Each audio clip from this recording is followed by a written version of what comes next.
Well, tonight KFDM News is investigating the recall of an auto part. Chrysler is recalling ignition switches on several vehicles, including the 2008 Chrysler Town and Country van.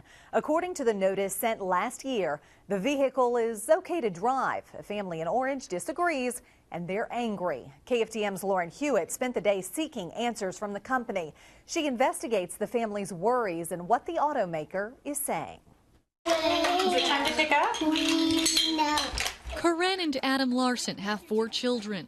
That's why they bought a 2008 Chrysler Town and Country minivan a couple of years ago. Last September, they received a recall notice for the ignition switch. Chrysler warns it could switch from on to accessory mode, causing the engine to shut off. But we hadn't noticed the issue with our vehicle until about December, and it started doing it at random points at 20 miles an hour or 30 miles an hour. The last time they drove the van, January 15th. Adam was driving their oldest son home from karate. The vehicle switched to accessory mode and the engine turned off. They were on the I-10 frontage road. We're on the frontage road and I'd already gotten up to 55 miles an hour, and all of a sudden I felt to do it again, and I could accelerate and I could hear the engine not even doing anything. It shuts the motor off, your power steering goes out.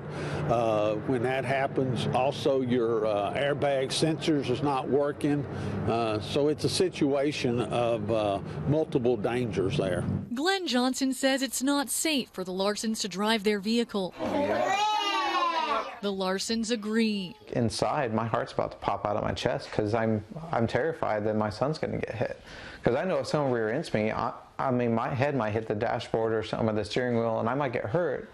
But if anyone's going to get really injured, it's going to be my son. It's not going to be me. We can't drive our kids around in that and not know when it's going to stop. Coren Larsen called Chrysler headquarters. They weren't offering rental vehicles or loaner vehicles that the part had not yet been manufactured. She says Chrysler told them to check back in June. Without a replacement part, the Larsens bought a used vehicle while still making payments on the van. So we just got our other payment, just came through the 24th. So it hurts when you see that come out and you're not even able to drive it. It just sits out on the front of it, in the front of the house. The recall letter says the vehicle can be driven. And Coren Larsen says Chrysler representatives told her the vehicle is safe to drive. Is the owner of Chrysler, the big VIP guy, is he going to drive his grandkids around in my vehicle? Does he want to come put his grandkids or his kids in the back of my car and drive it around on the highway and see if it happens to him?